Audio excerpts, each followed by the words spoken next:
right, so Romans chapter 11, as we continue to truck on through, running through Romans. It's always got to be an R. We can truck through Titus when we're there. Whatever. You all say whatever.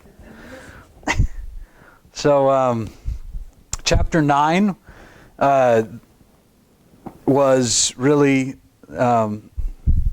letting us know the past, the way that God has dealt with Israel in the past, and just talking about God, Paul. We talked a lot about how Paul had such a heart's desire for the nation of Israel. That comes up again. But then in chapter 10 last week, it was the present time or age that you and I are living with, how God is presently dealing with Israel in that the Gentiles are now come in. We now are in this time where we, and chapter 11 is going to touch on this, and the title of our message is Grafted In, and it's a reminder from us, and it comes from Romans chapter 11. But chapter 10 was kind of introducing the idea to the reader. Paul was introducing the whole idea of Gentiles coming in and really being a part of the family of God and a part of the nation, really, of Israel, taking those benefits and things that were given to the nation of Israel. And we talked a lot about God's sovereignty. That was chapter 9. And then man's responsibility was the title of our message last week in Romans chapter 10, because every one of us has the opportunity in Romans chapter 9, verse 13. I underlined it, chapter 10, verse 13. Romans 10:13. Whosoever shall call upon the name of the Lord shall be saved. But there's a responsibility there. Someone has to call on the name of the Lord. It's not God completely taking over every human being. He gives every human being a choice. And we all have the free will, and anyone can call upon the name of the Lord and be saved. But so many refuse to. And God knew that they would. But that doesn't negate our responsibility. It doesn't leave out the responsibility that we have just as human beings. I say then, hath God cast away his people? Verse 1 of Romans chapter 11. I say then, hath God cast away his people? God forbid. For I also am an Israelite of the seed of Abraham, of the tribe of Benjamin. You can't get any more Jewish than that. Of the seed of Abraham and from the tribe of Benjamin. So, verse 2, God hath not cast away his people which he foreknew. Wot ye not what the Scripture saith of Elijah, how he maketh intercession to God against Israel, saying, Lord, they have killed thy prophets and digged down thine altars, and I am left alone, and they seek my life too. But what saith the Lord, or the answer of God unto Elijah? I have reserved to myself 7,000 men who have not bowed the knee to the image of Baal. Even so, then at this present time also there is a remnant according to the election of grace. And if by grace, then it is no more of works. Otherwise grace is no more grace. But if it be of works, then is it no more grace. Otherwise work is no more work. What then? Israel hath not obtained that which he seeketh for, but the election hath obtained it, and the rest were blinded. According as it is written, God hath given them the spirit of slumber, eyes that they should not see, and ears that they should not hear, unto this day. And David saith, let their table be made a snare and a trap and a stumbling block and a recompense unto them. And let their eyes be darkened, that they may not see, and bow down their back always. So just this first section is reiterating, it's drawing the conclusion again at how God over and over and over again reached out to the nation of Israel, and they were blind to it. And in fact, it goes on to this very day. Those in the nation of Israel, those who call themselves rabbis, they reject Jesus Christ as the Messiah, as the one that all of the scriptures have spoken of. They reject, and the only explanation is that their eyes have been blinded, just as we read. The temptation then for us is, well then, if they're blind, God just must be finished with them.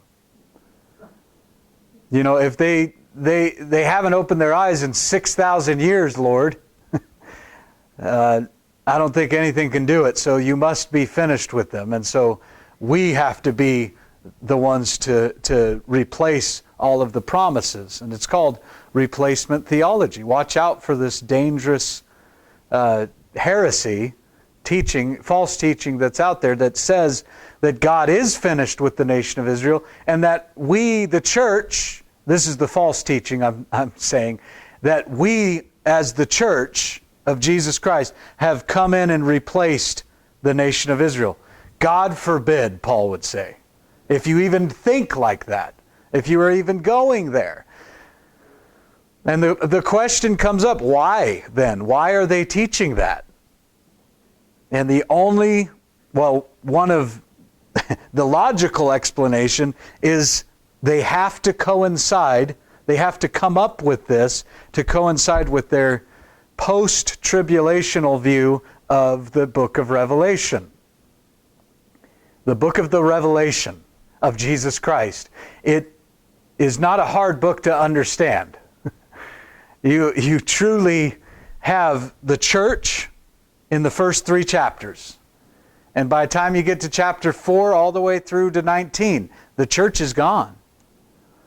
But see, someone who thinks God's done with Israel has to place something in there, and so they put us, the church. They think the church is still here through the book of Revelation, and that's why they would teach that the church is going to go through the great tribulation, the time of Jacob's sorrow, as it's called. And so anytime you come across these characters that believe that the church will go through the great tribulation, keep in mind, underneath that, they think and believe, they have to, that God is finished with the nation of Israel. And Paul here in Romans chapter 11, verse 1, flat out denies any of that. He puts that argument to sleep as far as I'm concerned. He puts it completely out. By saying, God forbid. And then using himself as an example. I'm an Israelite. Is God finished with me, he would say? Look at me. I'm the proof. I'm of the stock of Benjamin, or the tribe of Benjamin, and from that lineage. One of the most held up, I should say, just especially by the Jews to this day, the tribe of Benjamin. And it's the first king, if you don't know, the first king of Israel came from which tribe? Benjamin. His name was Saul, and he was an awful king, but God chose him nonetheless. You know, good reminder in our day. We don't have kings, we have presidents, but No. Saul of Tarsus is Paul, the guy that changed his name. Saul, he's way back in the Old Testament. You'll read about him in 1st and 2nd Samuel, 1st and 2nd Kings, and 1st and 2nd Chronicles as well. Stories on King Saul. But that was their first king. And so the Israelites, the Jews, held the tribe of Benjamin in high esteem, in high regard. But God has not cast away his people. The latest teaching out there is that Israel is not a nation, even though it is. Trying to somehow come up with conspiracy theories on how the nation of Israel was reestablished and came to life again, which that in and of itself is a fulfillment of prophecy. That Israel is even there on the map is fulfillment that God caused them to revive again, caused the Hebrew language to come to life again. It was practically dead, just as well as the nation. And we saw back in 1948, I didn't, but Dad was 8 years old, and he saw, and we have seen in our history that how that great nation of Israel is back on the scene, only to be hated, only to be dismantled, only to be spit on, and we've seen the hatred, the anti-Semitism going on to this day. The only explanation is a spiritual explanation. There cannot be any other explanation. So, Israel hath not obtained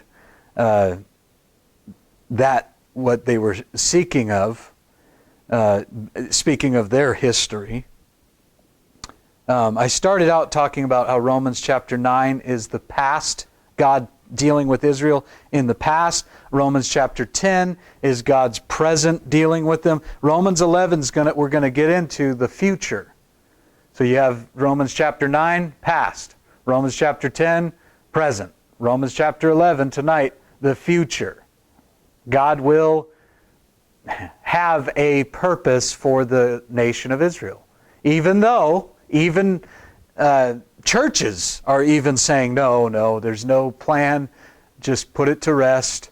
Israel had a rich history, but there's no longer any need to be interested. No. Keep your eye, as God does. He calls them the apple of his eye, that nation of Israel. Keep your eye on the nation of Israel. Verse 11, now it gets into us, and this is where the title of the message comes from. I say then, have they stumbled that they should fall? Why has Israel been blinded, and why are they fallen? God forbid. It's not just so they should fall, but rather, verse 11 goes on, through their fall, salvation is come unto you, unto me, and to the rest of the world, the Gentiles, for to provoke them to jealousy. Now we have a really interesting insight for you and I in what the church is to be. What Gentiles who have placed their trust in Jesus Christ are to do. They're to provoke anyone that's caught up, not just the Israelites, but anyone that's caught up in religion, in legalism, and bound by that. Underline that verse for yourself. It is our calling to provoke them to jealousy. Jealousy? Yes, because you have something they don't. It's called freedom. Liberty. You have something, and it's not in America, folks. We're not free because of America. There's no liberty in America. There's freedom and liberty where? And in who? Jesus Christ. You guys didn't sound too sure about that. There's only freedom and only liberty in Jesus Christ. Amen. There's no nation, no... Look at Israel. Are they free? No. They're far from it. There's only freedom, there's only liberty, and there's only unity and true equity, true equality, true, and it gets into that, true what's impartiality, where there's no one treated better than another. It's only found in Jesus Christ, isn't it? It's radical, but it's true. So provoke others to jealousy and let them see that you are free in Christ, free indeed. Jesus said, whom the Son sets free shall be free indeed. Verse 12, now, if the fall of them be the riches of the world, and the diminishing of them the riches of the Gentiles, how much more their fullness? For I speak to you, Gentiles, inasmuch as I am the apostle of the Gentiles. I magnify mine office. If by any means I may provoke to emulation them which are my flesh, and might save some of them. He had, again, his desire, remember verse 1 of chapter 10. Brethren, my heart's desire, Paul wrote, he hasn't lost this train of thought, is that, and my prayer to God for Israel is that they might be what? Saved. And he has this same desire, the same prayer that I believe for Paul the Apostle till he died. He prayed fervently that his fellow kinsmen, the Israelites, those that were caught up in legalism and in, for them in that day, it was popularity. It was all kinds of other things. It wasn't just legalism. It was their standing, the Pharisees were the rich and the wealthy. They controlled. So a lot of things went into that. But Paul knew a lot about it because he was Saul of Tarsus, the Pharisee of Pharisees. So, if by any means I might provoke them, that let them be saved. Verse 15 goes on, for if the casting away of them be the reconciling of the world, what shall the receiving of them be? But life from the dead. Speaking of the resurrection. And what our Christian faith, what our faith is truly all about. It all hinges on that. The resurrection, man. I was dead, and now I live. Because Jesus Christ died, and yet He lives. And He said to me, He says to you in the Scriptures, if you believe in me, you will never die. Oh yeah, I've heard that scripture before. It's mind-blowing.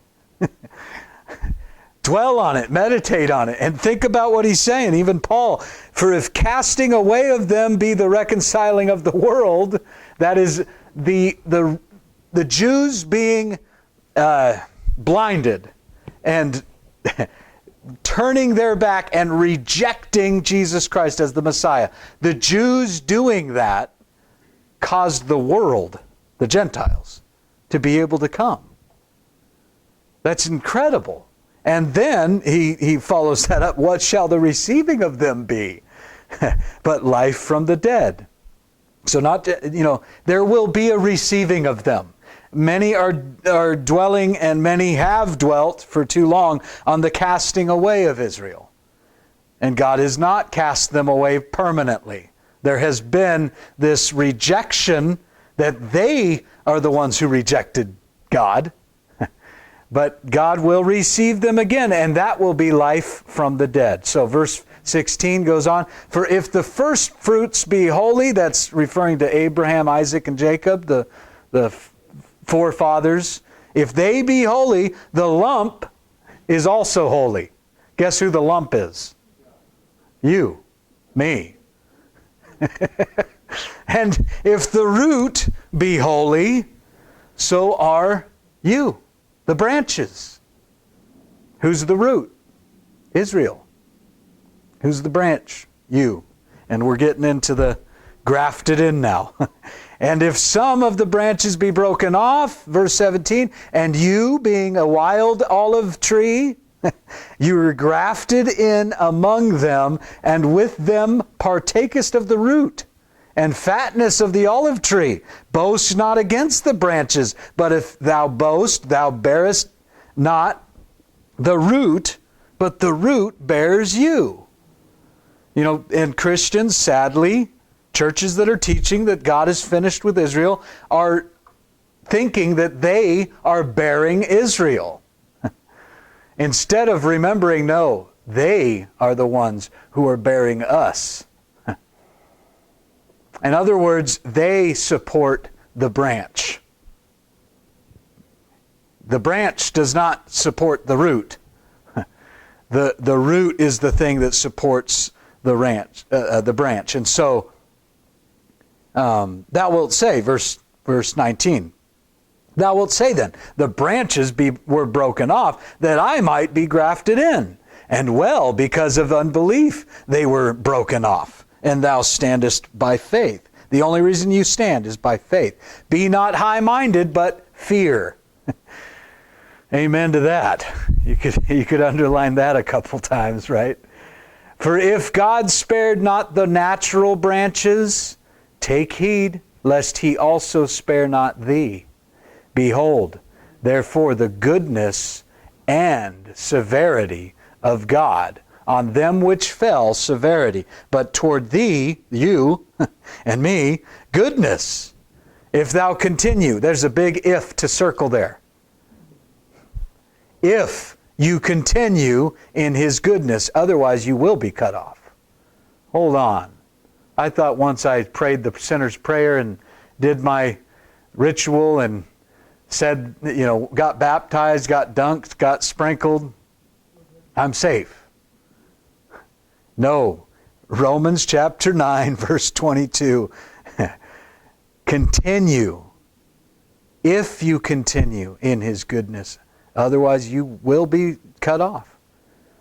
And they also, if they abide not still in unbelief, shall be grafted in. For God is able to graft them in again.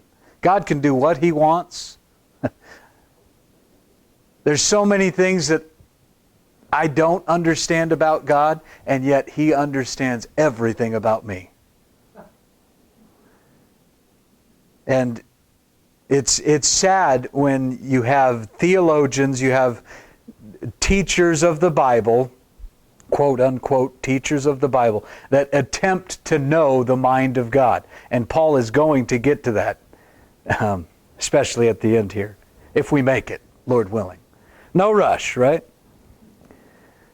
For if thou wert cut off, or cut out of the olive tree, which is wild by nature, and wert grafted contrary to nature into a good olive tree, how much more shall these, which be the natural branches, be grafted into their own olive tree? Again, God has a plan to graft those original, and in Revelation chapter 7 or 8, I could be off there, the 144,000, right? From every nation. Those are the natural. And guess what? They're kept. Not only kept, but brought back in, received. It's like, and somebody put it best when they said it'll be like 144,000 Billy Grahams running around preaching the gospel, spreading the gospel message. That's what they'll be. But they will be from the nation of Israel, from the 12 tribes of Israel. 144,000. Do not ever allow anyone to ever say that they are, no, the 144,000 are Jehovah's Witnesses. Or the 144,000 are this group of people. The 144,000, no. It's very specific in the book of Revelation. It really cannot be twisted, but they have to if they're trying to push their church is going to go through the Great Tribulation or whatever it is that they're trying to push. So stay alert, good soldier. Know the word, and don't let anyone think that 144,000 is referring to life on other planets. That was just to see if you were awake still. And now we're reminded that it's Paul that's writing this. For I would not, brethren, that ye should be ignorant of this mystery. That's something Paul always, when it was something important about to be brought up in his writings, he always made sure he said, don't be ignorant of this. And sadly, the church is ignorant of the three things. I'm forgetting the third, so maybe I shouldn't even bring them up. But the nation of Israel is one of them. The rapture of the church is another, 1 Thessalonians chapter 4. And there's another one that I'll get back to you. And what is the church of today all mixed up, confused about, and you can't find a clear teaching on it anywhere? The nation of Israel, the rapture of the church, and gosh darn it, I can't. Spiritual gifts. Thank you. Did somebody say that? God said it. Spiritual gifts. Speaking in tongues, rolling on the ground, all that kind of stuff. What's the church all confused about? The very things that Paul said, don't be ignorant of this stuff. And according to the nation of Israel, of this mystery. For I would not, brethren, that ye should be ignorant of this mystery, lest ye should be wise in your own conceits, that blindness in part is happened to Israel, until when the fullness of the Gentiles become in. And so all Israel shall be saved. God will answer my prayer from verse 1 of chapter 10. Chapter 10, Paul writes there. As it is written, there shall come out of Zion the deliverer, and shall turn away ungodliness from Israel, or Jacob. For this is my covenant unto them, when I shall take away their sins. As concerning the gospel, they are enemies for your sakes. But as touching the election, they are beloved for the Father's sake. For the gifts and the calling of God are without repentance. For as ye in times past have not believed God, yet have now obtained mercy through their unbelief. Do you see what their unbelief did for you, for me, for the nation of Israel? The Gentiles of the world? The fact that the nation of Israel has turned their back and rejected all of God's goodness, all of His mercy and grace, it's been lavished onto you and onto me, like overflowing. And it's we truly are benefiting and being the branches that root, Israel, bears. They bear us. All of the things Abraham did, all of the things Jacob did, all of the things Isaac did, all of the things Joseph did. We're looking into Moses, getting started on Moses. All of those things benefit you, not the other way around. The branch does not support the root. The root has been given us nourishment, and we're growing. If you abide, if you stay, and if you continue, how did he put it? That you not be cut off, back in verse 22. If you continue in His goodness, otherwise you would be cut off. So His goodness, His calling, His gifts, they're all without repentance. That is, there is no turning back. For as ye in times past have not believed God, yet now, we already read that, but it's pretty powerful, yet have now obtained mercy through their unbelief. Verse 31, even so have these also now not believed, that through your mercy they also may obtain mercy. For God has concluded them all in unbelief, that He might have mercy upon all. And we'll stop there tonight, because that's too big of a chunk, the next little section there. But it really is. But concerning this nation of Israel, How that God has not, put them completely out and cast them away. But blindness in part. You might underline those two words in verse 25.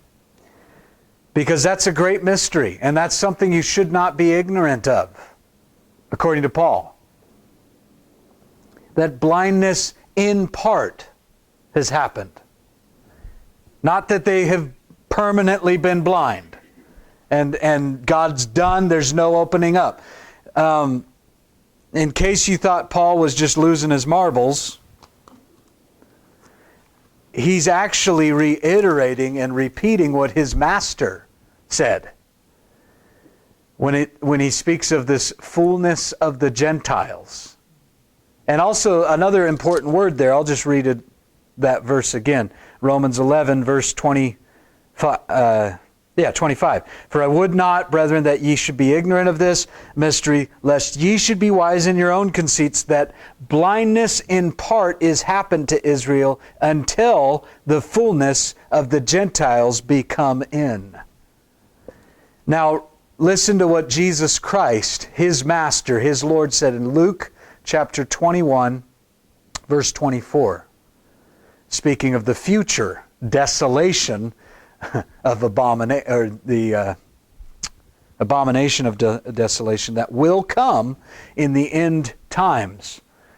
There shall be, this is Luke 21:24 if you just want to look it up later, but they shall fall by the edge of the sword and shall be led away captive into all nations, speaking of the nation of Israel, and Jerusalem, that is the people of Israel, shall be trodden down of the Gentiles until the times of the Gentiles be fulfilled. Jot next to Romans 11:25, Romans 11:25, jot down Luke 21:24, because it's so important to keep in mind. This is all speaking of a time right after we get raptured. The next event that will take place is we're going to disappear. Every one of us will go up. The Lord himself shall descend with a shout, with the voice of an archangel, with the trump of God. And that is, nowhere does it imply a seventh trump, by the way, with Revelation guys trying to confuse you. It's the trump of God. Not even enough time for us to hear that. We're just going to be gone in a moment, in the twinkling of an eye. 1 Corinthians 15:51. In a moment, in the twinkling of an eye, we will all be just in his presence. We will meet together in the air. This whole truth, fact, I'm not even going to call it a belief. The fact that the Bible teaches the rapture of the church is under such incredible attack, and has been in the church. You're radical if you believe it. You are radical. Or they just call you names. But it's something we are not to be ignorant of. Paul is very clear that we will disappear. When? Everybody wants to know when. When is it going to happen? When the fullness of the Gentiles are come in. Well, when is that? You could be here tonight.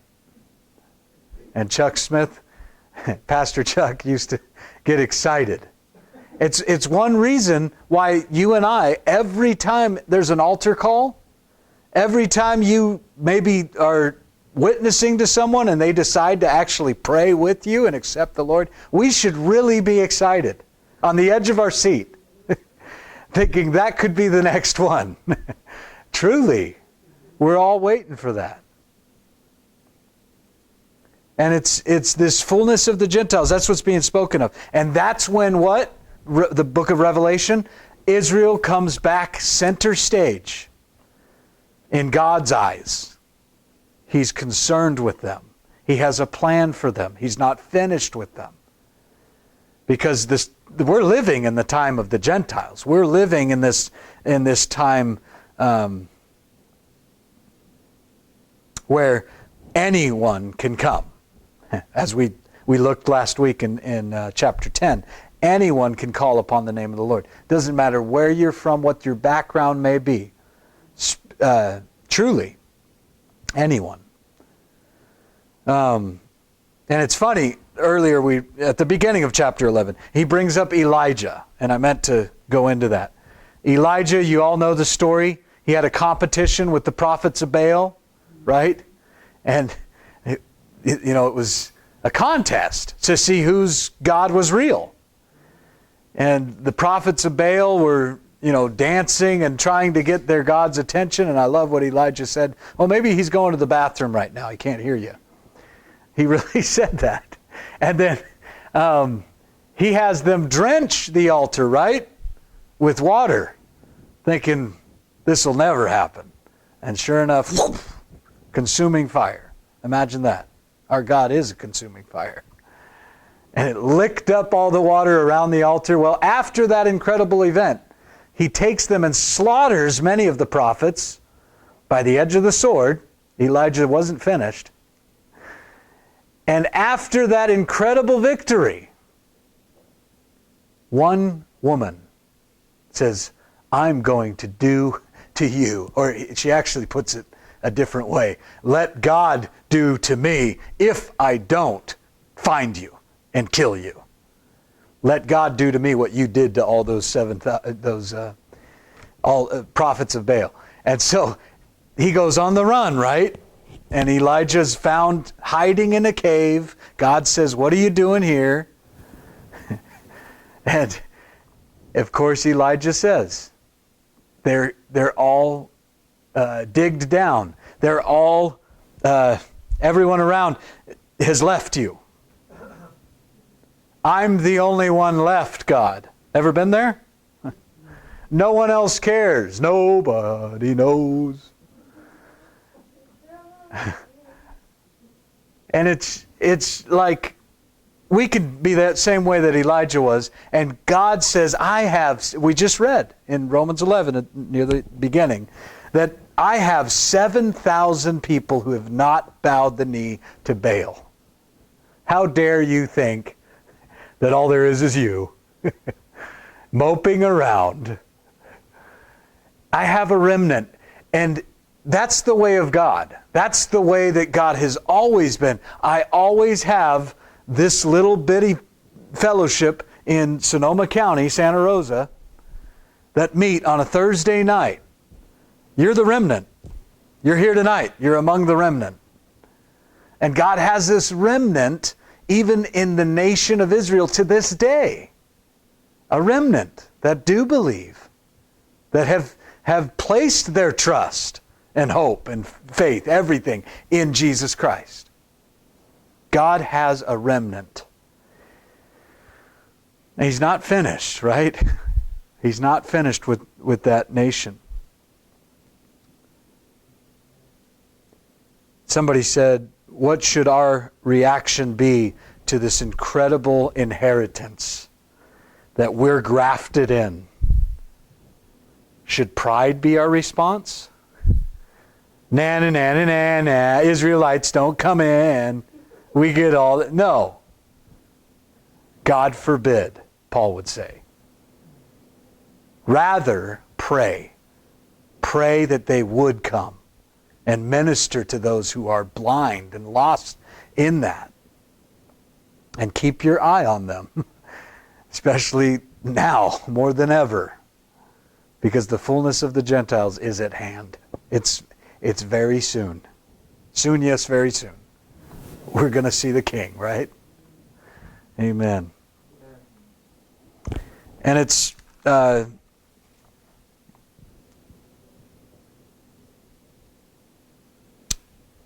incredible how the gifts of God, verse 29 always pops out to me. Even before that, there's two other verses I need to talk about. We only have an hour left. So,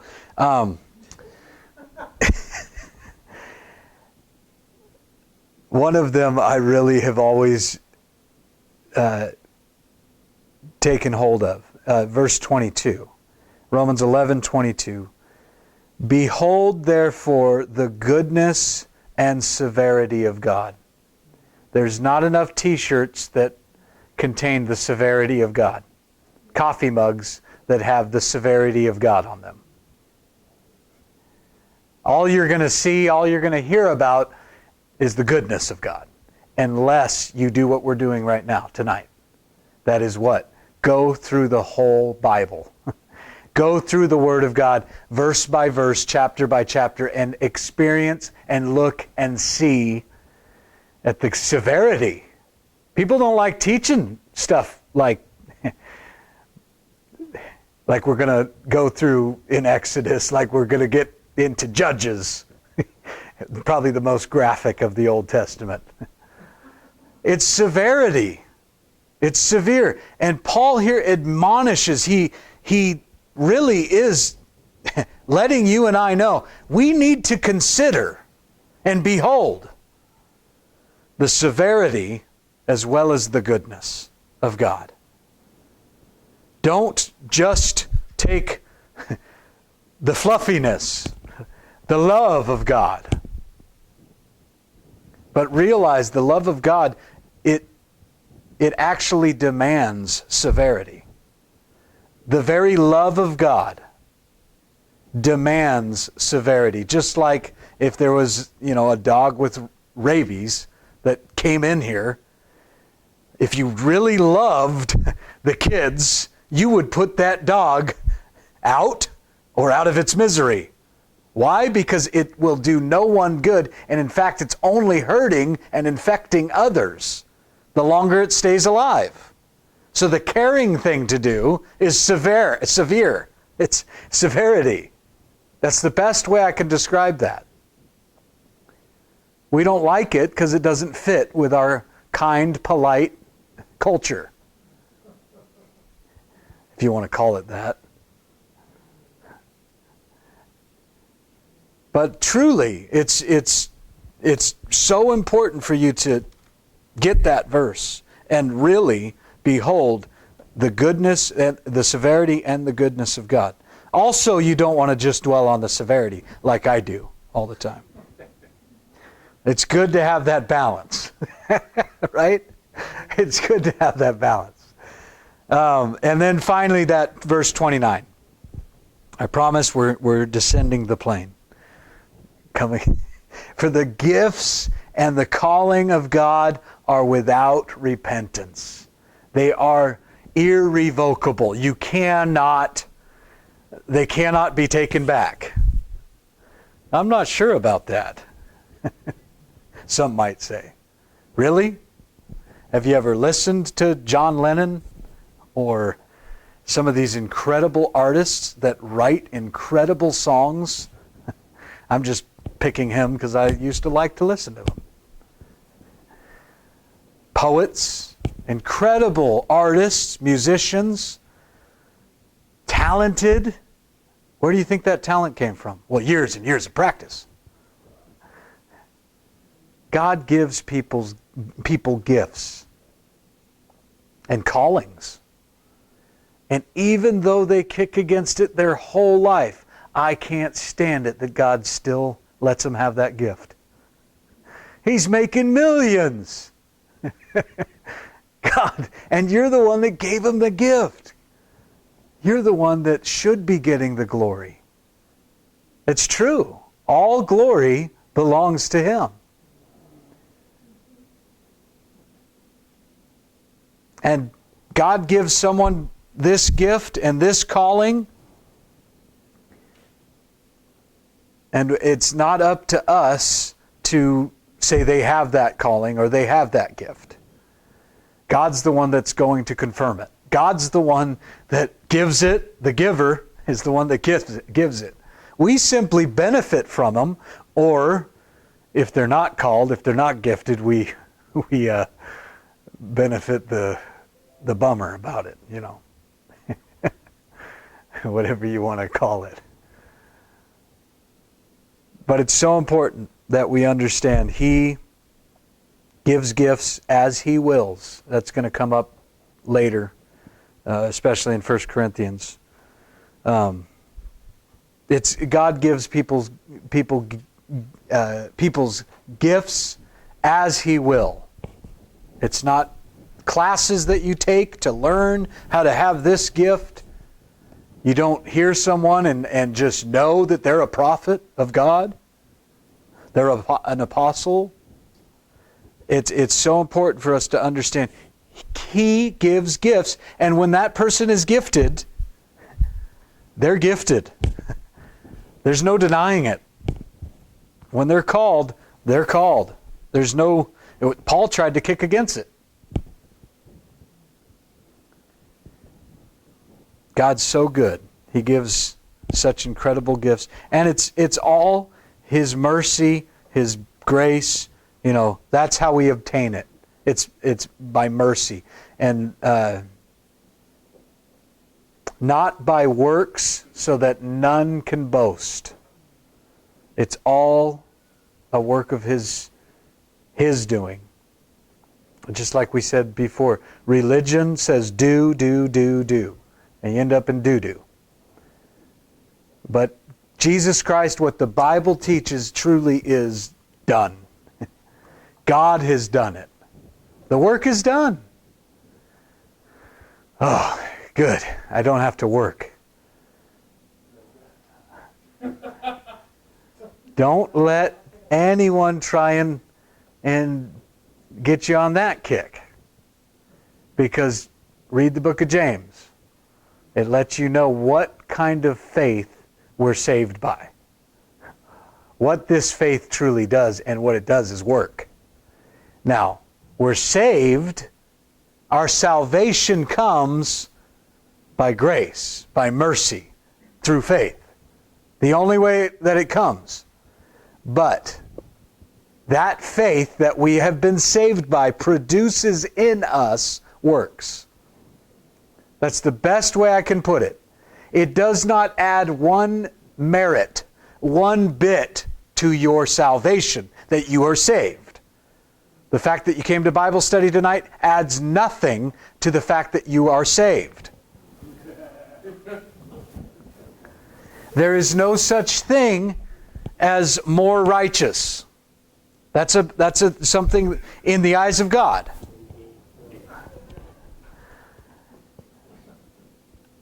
You are just as righteous as I am, if Jesus Christ is in you and you believe in Him, because that is all that merits any righteousness. That is righteousness. It's Christ. It's not any pastor. It's not anything else. Do not add to it. That's what he was talking about with grace. If it's not of works, then it's no longer...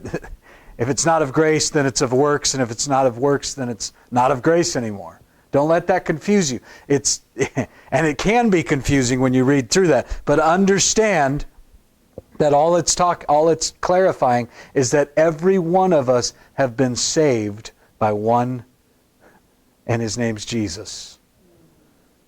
And that righteousness, that freedom, that salvation only comes...